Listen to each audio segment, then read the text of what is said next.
живот. Ајде околу диво населје. Дали се вмешани високи функционери, господине Спасовски? Веднаш откако се случи диво населје, експресно дадоа оставка и Сашо Мијалков и Гордана Јанкуловска.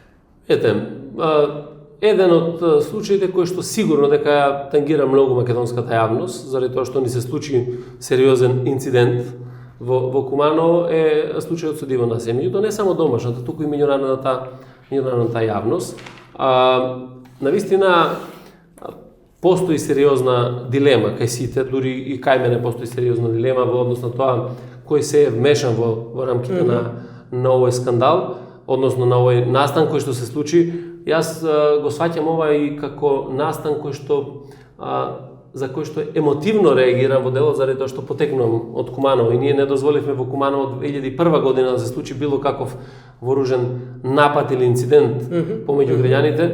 И денеска, односно мината година на 9 мај, благодарение на присебноста на луѓето кои што не даваат поддршки на вакви активности и се апсолутно приврзани на соживот, овој настан не доби некакви повисоки размери. Затоа треба да се води сериозна истрага, која што треба да ги води започната истрагата, која што треба да даде многу одговори на прашања, на дилеми кои што ги имаме и дури тогаш ќе можеме. Има ли индиции за вмешаност на високите? Значи, затоа реков, мораме до крај да имаме темелна истрага по однос на сите овие прашања за да кажеме било каква констатација која што е факт. Значи, најважно е да утврдиме факти, не е да ги утврдиме било чии очекувања, туку да утврдиме факти кои што ќе дадат одговор пред граѓаните на Република Македонија заправо што се случи со акцијата во Куманово и зошто таа акција се случи баш во тој момент.